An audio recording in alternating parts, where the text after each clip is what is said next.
سیدہ فاطمہ نے کہا کہ نہیں، ابو بکر غاضب ہے، اس نے خلافت غصب کر لی ہے، ابو بکر کے ہاتھ پہ علی بیعت نہیں کریں گے۔ کہا دروازہ کھولو ورنہ ہم دروازہ توڑ دیں گے، اور پھر نعوذ باللہ کہتے ہیں کہ دروازہ توڑا، سیدہ فاطمہ پہ کوڑے برسائے،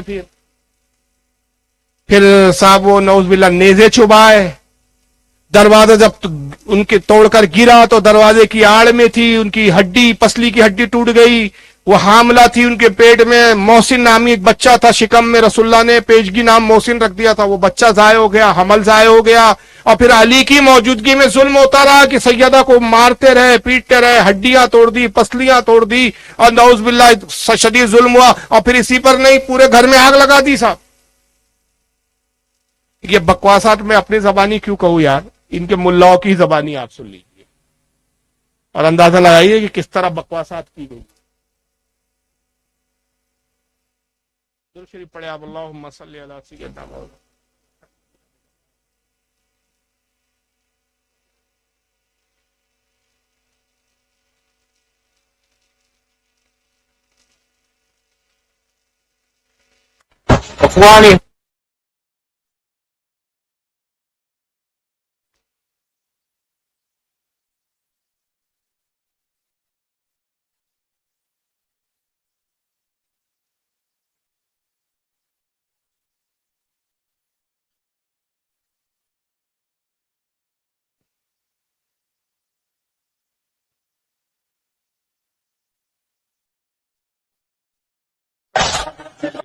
یہ باقاعدہ فلماتے ہیں اس چیز کو، یہ معاذ اللہ یہ عمر بنایا ہے کسی کو، اور وہ جو چھپی ہوئی ہے کالا برقے میں، تیری جملے تجھ پر کہ خدا کی لعنت ہوئی جھوٹ گڑنے والے پر، بولو یار آمین، خدا کی لعنت ہو اس بکواس کرنے والے پر۔ سیدہ فاطمہ اپنی طبعی موت کی بنیاد پر ان کا انتقال ہوا، کوئی شہید وحید نہیں کیا گیا، سب ڈرامہ ہے۔ اس کے صرف دو جواب ہے۔ سب سے پہلی بات یہ بتائیے، آپ اور ہم اتنے بے غیرت نہیں ہے کہ ہماری نگاہوں کے سامنے ہماری بیوی کو پیٹا جائے اور ہم دیکھتے رہیں؟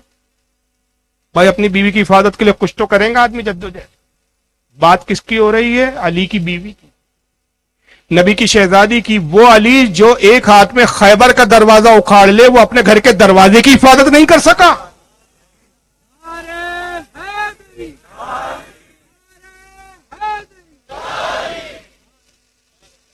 ہو گیا، رد ہو گیا، زیادہ تفصیل میں جانے کی ضرورت ہی نہیں ہے، وقت بھی نہیں ہے میرے پاس کہ میں تاریخی حقائق بتاؤں اور روایت پر بحث کروں۔ اس روایت، یہ روایت ہی نہیں ہے، بکواس ہے۔ الف لیلا کی داستان لکھنے والا زندہ ہوتا ہے، ڈوب کے خودکشی کر کے مر جاتا کہ گرنے میں تو تم نے میرا بھی ریکارڈ توڑ دیا۔ علی دیکھتے رہے صاحب، اور سیدہ فاطمہ قتل ہو گئی، انتقال ہو گیا، ظلم ہوا۔ اچھا عجیب بات ہے، دروازے پہ کیلیں تھی۔ ابے کون اپنے دروازوں کی کیلوں کو کھولا رکھتا ہے بے؟ موڑ کے اس کو دبا کے رکھا جاتا ہے۔ کسی کے دروازوں پہ دیکھے کہ آپ نے کیلیں ویسی بڑی بڑی کہ پسلیاں ٹوٹ جائے؟ کیلیں گرم ہو گئی، کیا تماشا ہے، کیا داستانیں ہیں۔ الف لیلا کی داستان سنا رہے ہیں۔ وہ علی جو خیبر کا دروازہ اکھاڑ لے، وہ علی جو تنہا بدر کا فاتح ہو، وہ علی جو فاتح احد ہو، وہ علی جو خندق کا فاتح ہو، وہ اپنی بیوی کی حفاظت نہیں کر سکتا۔ اور سیدہ فاطمہ کا گھر کہاں تھا؟ جنگل میں تھا کیا؟ آبادی سے دور ویرانے میں رہتی تھی، مسجد نبوی شریف سے لگا ہوا گھر تھا، قریب گھنی آبادی میں۔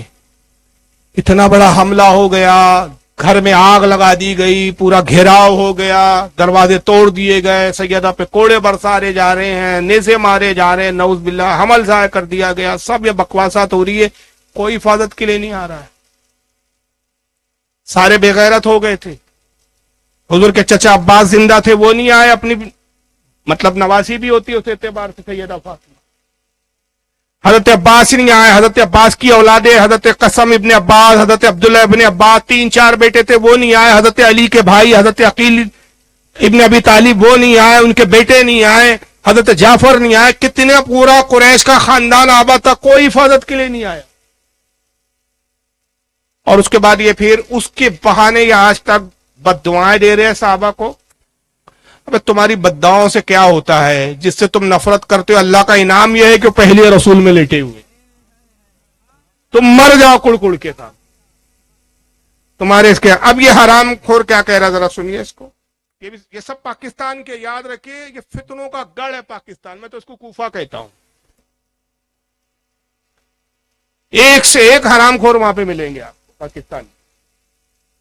یہ پاکستان کے مولوی ہے سب جو دکھا رہا ہوں میں آپ کو. سارے فتنے وہاں پاکستان میں پیدا ہوتے ہیں اور پھر وہیں سے منتقل ہو کے ہمارے ہندوستان میں آتے ہیں. یعنی سیاسی اعتبار سے بھی ہم کو پریشان کر کے رکھا ہوا ہے، مذہبی اعتبار سے بھی پریشان کر کے رکھا ہے. پریشانی کے علاوہ کچھ ہی نہیں ہے ان کے پاس. اب اس کو پھر یہ مرتضی منتصر نجف کے پڑے ہوئے ایران سے پڑھ کر آیا یہ خبیث، یہ اب کیا روایت سنا رہا ہے، وہی سلیم بن قیس کے حوالے سے، وہی ایک راوی ہے ان کے پاس. مومنین نے کہا کہ سلیم بن قیس ہلالی جب دو زنجیروں میں ہوں گے. کون خلافت کے غازی اور فاطمہ کے قاتل؟ ان کے بقول نعوذ باللہ سیدنا ابو بکر صدیق، حضرت عمر. یہ جاہلانہ روایتیں، یہ بکواسات، یہ ابلیس کا گڑا ہوا جھوٹ تم کو مبارک ہو.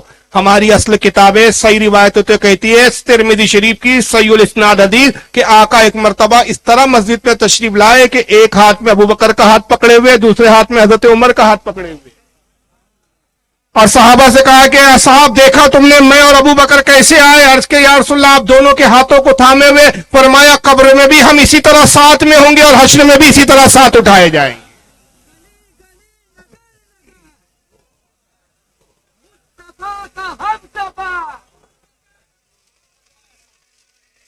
چلو تمہیں یہ روایت نہ منظور، تم کہو گے نہیں تمہاری ترمذی کو ہم نہیں مانتے. چلو ایک بات تو تمہارا باپ بھی مانے گا، کیونکہ تمہاری بھی کتابوں میں دکھانا اور اس کو ثابت کرنا میری ذمہ داری. مجھے بس ایک مثال دو پھر میں جواب دوں آپ کو. میں اگر کسی کی بیوی کو قتل کر دوں، میں کسی کی بیوی کو قتل کر دوں اور قتل کرنے کے پھر کچھ عرصے کے بعد اسی گھر میں ایک لڑکی کے لیے پیغام بھیجوں، وہ گھر کے لوگ مجھے لڑکی دینا پسند کریں گے؟ بولو یار. صدیوں تک دشمنی چلیں گی کہ صاحب تو اتنا بے غیرت آدمی تھے کہ تو نے ایک عورت کو مارا، مرد سے تو مقابلہ نہیں کر سکا تو ایک عورت پہ تو نے ہاتھ اٹھائے ہیں. اگر یہ واقعہ ہوا ہوتا تو ان بے غیرتوں سے پوچھو کہ پھر حضرت عمر رضی اللہ تعالیٰ عنہ کے نکاح میں مولا علی کی بیٹی ام کلثوم کیسے آ گئی؟ اور باضابطہ تمہارے یہاں بھی روایت ہے، ہمارے یہاں بھی ہے کہ مولا علی نے اپنے دور خلافت میں، یہ واقعہ ابو بکر صدیق کے دور میں ہوا بقول ان کے، حالانکہ واقعہ ہوا ہی نہیں، جھوٹا قصہ ہے یہ ابلیس نے گڑا. لیکن بقول تمہارے ابو بکر صدیق کے زمانے میں سیدہ فاطمہ کو قتل کیا گیا. اچھا اور عجیب بات ہے، عثمان غنی کا قتل ہوا، ان کے قصاص کے لیے امیر معاویہ نے جنگیں کر لی، صفین ہو گئی، جمل ہو گئی، نبی کی بیٹی کی شہادت ہو گئی، قصاص کے لیے کوئی کھڑا ہی نہیں ہوا. عجیب منطق ہے تمہاری. پوری زندگی حضرت علی نے سیدہ فاطمہ کے قصاص کا مطالبہ نہیں کیا، کوئی اہل بیت میں کھڑا نہیں ہوا کہ سیدہ فاطمہ کے قاتلوں کو سزا دی جائے. اور یہاں پوری جنگیں ہو رہی ہے، حضرت زبیر، حضرت طلحہ، حضرت عائشہ علی سے خلاف ہو گئی اس بنیاد پر کہ آپ قاتلان عثمان سے بدلہ کیوں نہیں لے رہے ہیں. جمل واقع ہو گئی اس کے نتیجے میں. امیر معاویہ تا زندگی علی سے اس بات پر اختلاف کرتے رہے کہ تم قاتلان عثمان غنی سے بدلہ کیوں نہیں لیتے. صفین واقع ہو گئی، ہزاروں لوگ، ہزاروں صحابہ تابعین شہید ہو گئے ایک قصاص کے لیے. ایمانداری سے بتاؤ یار، نبی کی بیٹی کا قتل کوئی معمولی قتل تھا؟ کوئی قصاص کے لیے نہیں کھڑے ہوئے. بلکہ الٹا یہ ہوتا ہے کہ ابو بکر، حضرت عمر جب خلافت کا دور آتا ہے تو ایک مرتبہ پیغام بھیجتے حضرت عمر کو، یہ حضرت علی کو معاف کرے. حضرت عمر اصل میں تھوڑے الفاظ کے لڑکھڑا رہے کہ گھڑی پہ میں جیسے سے نظر پڑ رہی ہے تو میری کیفیت بدل رہی ہے کیونکہ وقت کی بڑی قلت ہو گئی. حضرت عمر نے پیغام بھیجا حضرت علی کو کہ میں آپ کی بیٹی ام کلثوم جو سیدہ فاطمہ سے تولود ہوئی تھی، حضرت زینب جو کربلا میں تھی ان سے عمر میں بڑی تھی، ان کی بڑی بہن، میں اس سے نکاح کرنا چاہتا ہوں. مولا علی نے جواب میں کہا کہ امر المومنین وہ تو کمسین عمر میں بہت چھوٹی ہے، آپ عمر میں بہت زیادہ ہے. آپ نے فرمایا کہ اے علی کیا تم یہ سمجھتے ہو کہ میں اپنی نفسانی خواہشات کی بنیاد پہ نکاح کی خواہش رکھتا ہوں؟ خدا کی قسم مجھے نفسانی خواہش نہیں ہے، بلکہ اس حدیث کے تحت میں رشتہ اہل بیت سے جوڑنا چاہتا ہوں کہ میرے آقا نے کہا کہ قیامت کے دن سارے دنیا کے رشتے ختم ہو جائیں گے سوائے میرے اہل بیت سے جو رشتہ ہوگا وہ باقی رہنے والا. تو میں چاہتا ہوں کہ قیامت میں اہل بیت کے داماد میں اٹھایا جائے. مولا علی نے جب سنا کہا کہ آپ کی نیت خیر کی ہے لہذا مجھے انکار کی گنجائش نہیں. ام کلثوم سے حضرت عمر کا نکاح ہوا اور ان سے باضابطہ دو اولادیں بھی پیدا ہوئی. یہ تمہاری بھی کتابوں میں ہے تھا. چلیے اور آگے بڑھیے. قتل کروانے والے کون تھا حضرت فاطمہ کو؟ ان کے بقول ابو بکر نے بھیجا تھا، جاؤ بیعت لو، بیعت نہ کرے تو قتل کر دو. ان سے پوچھو کہ جس امام جعفر کا تم نام لیتے ہو اور ساری روایتیں تم امام جعفر کے کھاتے میں ڈالتے ہو، فقہ جعفری کے نام سے تم اپنے آپ کو جو ہے اس سے منسوب کرتے ہو کہ ہم فقہ جعفری کے ماننے والے ہیں، ہم مسلک جعفری کے پیروکار ہیں، ذرا یہ بتائیے کہ امام جعفر کی ماں کا نام کیا ہے؟ پوچھو ان سے، ذرا کسی رافضی شیعہ سے پوچھو کہ اگر ان میں نفرتیں تھی، دشمنی تھی صحابہ اور ان میں جمتی نہیں تھی اہل بیت کی، تو یہ پھر یہ سب کہاں سے پیدا ہوئے، کہاں سے رشتہ داریاں ہوئی؟ امام جعفر صادق کی والدہ کون ہے صاحب؟ باپ تو معلوم ہے آپ کو، امام جعفر کے والد کون ہے؟ ہاں، امام باقر. لیکن والدہ کون ہے بھائی، ماں کون ہے؟ اس کا نام ہے ام فروا. کیا نام ہے؟ ام فروا. امام جعفر کی والدہ، امام باقر کی بیوی. اور ام فروا کے والد کا نام ہے حضرت قاسم. قاسم کے والد کا نام ہے محمد، اور محمد کے والد کا نام ہے ابو بکر. یہ تو ایک نسب ہوا تھا. دوسرا اور نسب ہے ام فروا جو امام جعفر کی والدہ ہے. ام فروا کی ماں کا نام ہے اسما. ماں کا نام کیا؟ اب یہ ماں سے بھی نسب دیکھے کہاں جا رہا ہے، باپ سے نسب کہاں گیا؟ سید ابو بکر صدیق پر. اب ماں کی طرف سے نسب دیکھیے، ام فروا کی ماں کا نام ہے حضرت اسما. حضرت اسما کے والد کا نام ہے عبد الرحمن، اور عبد الرحمن کے والد کا نام ہے سیدنا ابو بکر صدیق. اس لیے امام جعفر فرماتے ہیں کہ ابو بکر میرے وہ نانا ہے کہ انہوں نے 2 مرتبہ مجھے پیدا کیا ہے، کہ میری ماں کا نسب باپ کی طرف سے بھی ابو بکر سے ملتا ہے، ماں کی طرف سے بھی ملتا ہے. اور ایک مقام پہ فرمایا کہ لوگوں ابو بکر صدیق کی محبت کو لازم جانو، میں بھی ابو بکر صدیق سے محبت کرتا ہوں، بلکہ میں قیامت میں یہ امید اور خواہش رکھتا ہوں کہ ابو بکر صدیق کی شفاعت مجھے ملے. حالانکہ امام جعفر کو شفاعت کی کوئی ضرورت نہیں ہے، وہ تو دوسروں کو بخشوانے والے، لیکن اپنے نانا حضرت ابو بکر سے کتنی محبت ہے. تو رشتہ داریاں بھی ہو، ایک نہیں کئی رشتہ داریاں ہوئی ہے. ابو بکر صدیق کے ایک نواسے پوتے ہیں جن کا نام ہے حضرت مصعب ابن زبیر. زبیر کون ہے؟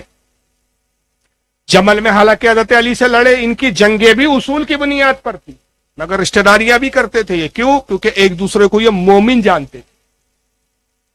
حضرت زبیر حضور صلی اللہ علیہ وسلم کے سگی پھوپھی حضرت صفیہ کے بیٹے ہیں، اور حضرت زبیر کی جو والدہ کون ہے؟ حضرت صفیہ جو حضور کی پھوپھی ہے. والد ہے حضرت زبیر کے عوام، ان کا نام ہے حضرت عوام، حضور کے پھوپھی زاد بھائی حضرت زبیر. اور ان کا پھر نکاح ہوا حضرت زبیر کا حضرت ابو بکر صدیق کی بیٹی حضرت اسما جو حضرت سیدہ عائشہ سے بڑی تھی، یعنی حضرت ابو بکر کے داماد حضور صلی اللہ علیہ وسلم کے پھوپھی زاد بھائی. اور حضرت زبیر اور اسما سے جو بچے پیدا ہوئے ان میں ایک حضرت زبیر ابن کیا نام ہے عبداللہ ابن زبیر، اور ایک ہے مصعب ابن زبیر. حضرت مصعب کا نکاح بعد میں کس کے ساتھ ہوتا ہے؟ یعنی ابو بکر صدیق کے کون ہو گئی ہے؟ بولو، پوتے، نواسے ہوئے شاید. ہاں رشتہ داری میں تھوڑا میں کنفیوز ہو جاتا ہوں. نواسے ہوئے، ہاں نواسے ہوئے نا. حضرت اسما بیٹی تھی، حضرت ابو بکر صدیق کے سگے نواسے حضرت مصعب ابن زبیر، ان کا نکاح ہوتا ہے حضرت سکینہ سیدہ امام حسین کی صاحبزادی تھی. جس خاندان نے اتنا ظلم کیا، یہ آپس میں رشتہ داریاں کر رہے تھا، نسلیں چل رہی ہے، ایک دوسرے کا احترام ہو رہا ہے. تو اللہ تعالیٰ نے ان پر ایسی لعنت مسلط کر دی ہے کہ آپ اور ہم تو ان کو پیٹتے تو کیس بنتا. اللہ تعالیٰ نے لعنت یہ کہ خود ہی پیٹ رہے ہیں. تو میں کہتا ہوں کہ اگر کسی رافضی کو ماتم کرتے ہوئے دیکھو تو بالکل حیران نہ ہونا، سمجھ لینا کہ یہ اللہ کی طرف سے عذاب ہے کہ جس دل میں محبت ابو بکر و عمر نہ ہو، وہ سینے وہ دل اسی لائق ہے کہ کوٹے جائیں اور پیٹے جائیں. یہ خود ان کے ہاتھوں اللہ نے ان پر عذاب مسلط کیا. کالے کپڑے پہنو اور کوٹتے رہو، پیٹتے رہو. تو بہرحال یہ صحابہ کی توہین کا میں نے ایک پہلو آپ کو دکھایا. اس پر اگر میں گفتگو کروں تو بڑی طویل گفتگو ہو جائیں گی. ایک یہ لے رہا ہوں کہ میں نے سیشن میں کہا تھا کہ ایک طرف نفرت اور ایک طرف محبت دونوں نقصان دہ ہوتی ہے. نفرت میں اتنے گر گئے کہ صحابہ کرام کی توہین کے لیے واقعات کس سے گڑے، انہوں نے جھوٹے کس سے گڑے، اور محبت میں اتنا مبالغہ کیا ہے کہ میں نے کہا تھا کہ علی کو اتنا بڑھائیں گے، آقا نے کہا کہ جو مقام علی کا نہیں ہے. کتنا بڑھایا انہوں نے، ذرا آئیے دیکھیے معاذ اللہ کتنا بڑھایا، ذرا دیکھتے چلے. ہندوستان کے جو غیر مسلم ہوتے بھئی کنڈلی بناؤ، ذرا اس کا مستقبل فیوچر بتاؤ، اس بچے کا مستقبل کیا ہوگا، فیوچر کیا ہوگا، کیا کرے گا، کیا بنے گا. اس نے ذائچہ لیا، ذائچہ مطلب کھانے بناتے ہیں، کھانے میں عدد بھرتے ہیں، اس سے پتہ لگاتے ہیں بھائی یہ ہوگا یہ ہوگا یہ ہوگا. تو ذائچہ بنایا، کاغذ لیا، موڑا پھینکا، پھر دوسرا کاغذ لیا، پھر ذائچہ بنایا، موڑا پھینکا، لا تعداد ذائچے بناتا رہا، کاغذ پھینکتا رہا. ابو طالب دیکھتے رہے، پھر کہا بے بتاتا کیوں نہیں، کاغذ ہی موڑ موڑ کے پھینکے جا رہا ہے. کہ ابو طالب جو گھڑی، جو ساعت، جو تاریخ تو بچے کی پیدائش کی بتا رہا ہے، اس میں اللہ تو پیدا ہو سکتا ہے، بچہ پیدا نہیں ہو سکتا، اس لیے میں بنا نہیں پا رہا ہوں. اللہ کا مستقبل کیا بتا. تو نعوذ باللہ علی کو اتنا بڑھا دیا کہ نعوذ باللہ خدا کہہ دیا. مگر یہ بھول گئے کہ اللہ کی تعریف یہ ہے، اللہ کی صفات یہ ہے، لم یلد ولم یولد، نہ اس نے کسی کو جنا نہ وہ کسی سے پیدا ہوا. کہ علی پیدا ہوئے، پیدا بھی ہوئے، ان سے بھی پیدا ہوئے، حسین ان سے پیدا ہوئے، حسن ان سے پیدا ہوئے، کلثوم ان سے پیدا ہوئی ہے، محسن ان سے پیدا ہوئے، زینب ان سے پیدا ہوئی ہے، حضرت عباس علمبردار ان سے پیدا ہوئے، محمد ابن حنفیہ ان سے پیدا ہوئے. 17 یا 18 کے قریب اولاد ہے مولا علی کی، ایک دو نہیں 18 بچے پیدا، خود علی پیدا ہوئے. پوچھنے والا پوچھ رہا ہے سب بکواس کس سے، ایسا کچھ ہوا ہی نہیں ہے. بیٹھے بیٹھے خوابوں میں ان کو آتے ابلیس، ان کو خواب دکھاتا ہے، یہ روایت کر کے لکھ دیتے. کوفہ میں علی کھڑے ہوئے، اللہ ایسا ہے ایسا ایسا ہے. ایک نے سوال کیا اللہ دکھتا کیسا ہے، تو کہا بس ایسا دکھتا ہے، میں ہی اللہ ہوں، دیکھ لے بیٹا مجھے. اس کے بعد بھی یہ مسلمان ہے، اس کے بعد بھی یہ اہل بیت کے چاہنے والے. یہ محبت کا یہ تقاضا ہے کہ آپ خدا بنا دو. اور حد تو یہ ہے کہ ایک خدا پہ بھی نہیں ٹکے یہ بھائی، کہ علی کو ایک خدا مان لیا، چلو دو خدا. عیسائیوں کے ہاں 3 خدا کا تصور ہے، عیسائیوں سے بھی گئے بھی تھے، یہودیوں سے بھی گئے بھی تھے، مجوسیوں سے بھی گئے بھی تھے. قوم عیسائی میں ٹرینٹی کا عقیدہ ہے، 3 خدا کا تصور ہے. عیسائی کہتے ہیں 3 خدا ہے، ایک اللہ جو کائنات کا پیدا کرنے والا، دوسرا حضرت عیسیٰ جو خدا کے بیٹے وہ بھی خدا ہے، تیسرا روح قدس یعنی جبریل وہ بھی خدا ہے. 3 خدا کو مانتے، وہ انگلش میں اسی کو کہتے ٹرینٹی، فیتھ آف ٹرینٹی. یہودی کہتے ہیں کہ 2 خدا ہے، خالق حضرت عزیر علیہ السلام خدا ہے اور ایک اللہ ہے خدا. عزیر حالانکہ ہمارے ہاں پیغمبر ہے، ہم نبی مانتے، پیغمبر مانتے، خدا نہیں مانتے. یہودی کہتے وہ بھی خدا ہے، خدا کے بیٹے ہیں. مجوسی 2 خداؤں کے قائل ہے، وہ کہتے خالق خیر ہے، ایک خالق شر ہے. دنیا میں جو کچھ اچھا ہو رہا ہے وہ خالق خیر کرتا ہے، دنیا میں جو کچھ برا ہو رہا ہے وہ خالق شر کرتا ہے. 2 خدا جو الگ الگ ڈپارٹمنٹ چلا رہے، کسی نے 2 مانا، کسی نے 3 مانا. انہوں نے تو حد کر دی بھائی. کتنے خدا ان کے ذرا آئیے انصاف کو سنیے، اور اس میں توہین بھی، اللہ کی توحید کو بھی دیکھتے چلیے. اس کا نام ہے علی باقر نقوی، اس کو سنیے ذرا. خمینی اپنی کتاب سیر الصلاۃ میں لکھتے ہیں، خمینی اپنی کتاب سیر الصلاۃ میں لکھتے ہیں، امام کون خمینی بتا دوں بھائی آپ کو، جس کا کتاب کا حوالہ دے رہا ہے یہ وہی خمینی ابھی اس کا شاگرد مارا تھا خامنائی، اور ہمارے جاہل برے جا رہے تھے، شہید ہو گئے صاحب. جنت میں جائیں گے، تمہارے باپ کی جنت ہے، تم بھیجو گے. جنت جس کو اللہ نے ہبہ کر دی، اس نے بتا دیا جنت میں کون جائیں گا. یہ نہیں جائیں گے جو صحابہ کے گستاخ کے. کون جائیں گا؟ آقا نے فرمایا قوم بنی اسرائیل میں 72 فرقے ہوئے. ان بنی اسرائیل تفرقت علی 72 ملہ، کہا بنی اسرائیل میں اختلاف ہوا، 72 فرقے ہوئے. وتفترق امتی علی 73 ملہ، اور میری امت میں جب اختلاف ہوگا تو میری امت 73 فرقوں پہ بڑھ جائیں گی. کلہم فی النار، سب کے سب جہنم میں جائیں گے. الا ملۃ واحدہ، صرف ایک جماعت ہوں گی جو جنت میں جائیں گی. قالوا من ہی یا رسول اللہ، اے اللہ کے نبی جنتی جماعت کی کیا نشانی ہے؟ صحابہ نے پوچھا. قال ما انا علیہ و اصحابی، کا جو میرے اور میرے صحابہ کے عقیدے پر ہوگا وہی جنت میں جائے گا، وہی جنتی جماعت والا ہو. تو یہ تو صحابہ کے عقیدے پہ ہی نہیں، تو جنتی کہاں ہے؟ مرنے سے جنت مل جاتی کیا؟ تو مرتے تو بہت سارے ہیں، تو کیا سب مرنے سے جنت ہی مل جاتی کیا؟ اب ویسے بھی یہ کیا کون سا علاقہ ہے آپ کا صوبہ؟ گجرات یہاں کھل کے بولنے میں بھی بڑی پابندی ہے، ورنہ پھر میں کچھ نام گنا رہا تھا، مرے تو یہ بھی ہے، تو اب کیا ان کو بھی جنتی بولوں گے؟ جنتی ہونے کے لیے سب سے عظیم شرط ہے ایمان۔ تو صاحب یہ خمینی کون ہے؟ اس کا ہی شاگرد تھا یہ خامنائی، اور اس کا استاد تھا خمینی، اور خمینی کا کردار بتانے کے لیے ایک پوری مستقل تقریر چاہیے کہ کس طرح کا آدمی تھا یہ، لیکن بہرحال اس نے کتاب لکھی سر الصلاح۔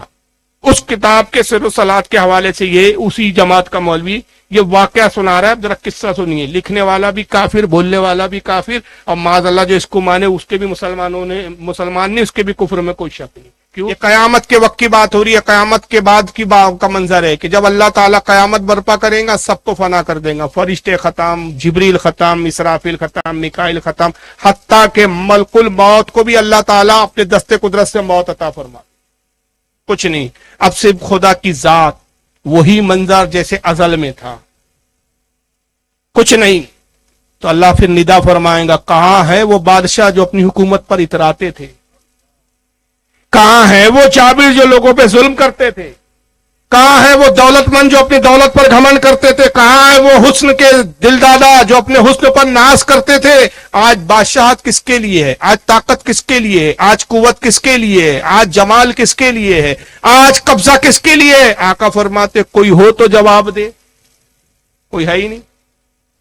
تو پھر خود ہی جواب ارشاد فرمایا کہ آج طاقت میرے لیے ہے، بادشاہت میرے لیے ہے، شہنشاہت میرے لیے ہے، میں ہمیشہ سے تھا، ہمیشہ ہوں، ہمیشہ رہوں گا۔ پھر فرمائیں گا کن فیکون، ہو جا، پھر سب دوبارہ زندہ ہو جائیں، پھر حشر برپا ہوگا، پھر حساب و کتاب ہوگا۔ یہ ہے ہمارے ہم اعتدال والی روایت۔ ذرا ان کی بکواس سنو، جب کچھ نہیں رہیں گا، تنہا اللہ رہیں گا، تو تنہائی میں اللہ کا دل گھبرائے گا۔ یعنی اللہ کو تو پہلے جسم والا بتایا ہے، اس کا دل بھی ہے، دھڑکتا بھی ہے، اس میں گھبراہٹ بھی ہوتی ہے۔ اچھا گھبراتا کب ہے آدمی؟ اپنے سے زیادہ طاقتور کسی کو پاتا ہے اس سے گھبراتا ہے، اس سے ڈرتا ہے۔ معاذ اللہ، اللہ سے بڑا کون طاقتور ہے جس سے اللہ کا دل گھبرائے؟ اللہ کیا بھوت پریتوں سے ڈرتا ہے؟ کس سے ڈرتا ہے معاذ اللہ؟ کیوں گھبراہٹ ہو رہی ہے؟ کیوں بے چینی ہو رہی ہے؟ اللہ بے چین ہوتا ہے، نعوذ باللہ، استغفر اللہ۔ گھٹنوں میں عقل ہے تمہاری، کفر بقرہ ہے تمہارا، مولوی جاہل ہو، اور تم ہائے ہائے ہو کر رہے ہو، یعنی بالکل نندی بیل ہوتے ہیں، بس منڈی ہلانا جانتے ہیں، ہوئے ہوئے ہوئے۔ اکیلے میں جب اس کا دل گھبرائے گا تو اللہ کہیں گا کوئی ہے جو اس تنہائی میں میرا دل بہلائے، گھبراہٹ ہو رہی ہے، پریشانی ہو رہی ہے۔ تو اب آواز آئیں گی صاحب، اب اللہ کا دل کون لوگ بہلائیں گے؟ ذرا آواز آئیں گی، ہم کہیں گے ہم 5 ہیں نا تیرا دل بہلانے کے لیے۔ اللہ کہیں گا تم سے تھوڑی کہا، تم تو میں ہوں، تم میں مجھ میں کوئی فرق ہے؟ کتنے خدا ہیں؟ 6۔ تمہاری اور میری ذات میں کوئی فرق نہیں۔ اور ابھی تو کہہ رہے تھے پہلے ایک مولوی صاحب کہ اللہ ہی پیدا ہو گیا تھا، اب وہاں اتنے 5 اور ہو گئے صاحب۔ تو 6ٹھی آواز آئیں گی پھر، انا ابو الفضل عباس ہی، میں عباس علمبردار، وہ پھر اللہ کا دل بہلا۔ یہ 5 نہیں بہلا پائیں گے، کیونکہ یہ تو خدا کی ہی ذات ہے، خدا ہی ہے یہ تو 5۔ اللہ کہہ رہا ہے کہ میں تو میں ہوں، تم میں، کوئی فرق ہے ہم میں تم میں؟ تو یہ اس طرح کی بکواسات ہے۔ بس آخری میں کلپ، وقت نہیں ہے ورنہ میں اور بھی بہت ساری چیزیں آپ کے سامنے رکھتا، کہ آج بنام سنی جو اپنے آپ کو مولائی کہتے ہیں، اب نام لے رہا ہوں، ان جاہلوں کو سن کے گمراہ ہو رہے ہیں، ان جاہلوں کو کی باتوں کو روایت سمجھتے ہیں، لیکن نعوذ باللہ یہ کس حد تک گر گئے ہیں۔ ذرا آئیے دیکھیے، یہ 2 توہین کے میں آپ کے سامنے پہلو رکھ رہا ہوں اور اسی پہ اختتام کروں گا۔ یہ سنی ٹاک جو ہے ایک اہل سنت کا UK میں سنیوں کا چینل ہے، یہ چند سال پرانی ویڈیو ہے، نئی نہیں ہے، کافی سال پرانی ہے، لیکن دکھا اس لیے رہا ہوں کہ دیکھیں یہ کتنے بدبخت ہوتے۔ ایک طرف یہ محبت کی بات کرتے، ابھی ایران کا جو سانحہ چل رہا تھا تو یہ اتحاد کی باتیں کر رہے ہیں۔ ہمارے یہاں کے بھی بہت سارے جاہل بڑے جلدی جذبات میں آ جاتے، بڑے جلدی جذبات میں آ گئے تھے صاحب۔ ہم کہتے ہیں وہ ایک الگ بات ہے کہ وہ سیاسی اعتبار سے کسی کی تائید کرنا نہ کرنا وہ ایک الگ مسئلہ ہے، لیکن مذہبی معاملے میں ان سے ہمارا کبھی اتحاد نہیں ہو سکتا۔ ہم ان کو مسلمان نہیں سمجھ سکتے، ان کو شہید نہیں کہا جا سکتا، ان کو جنتی نہیں کہا جا سکتا۔ کیوں؟ اگر یہ جنتی ہے تو معاذ اللہ پھر یہ جو نبی کے پہلو میں لیٹے جن کو یہ گالیاں بکرے، پھر ان کے بارے میں تمہارا کیا عقیدہ؟ کہ اللہ تعالیٰ نے اپنے نبی کے پہلو میں کافروں کو رکھا؟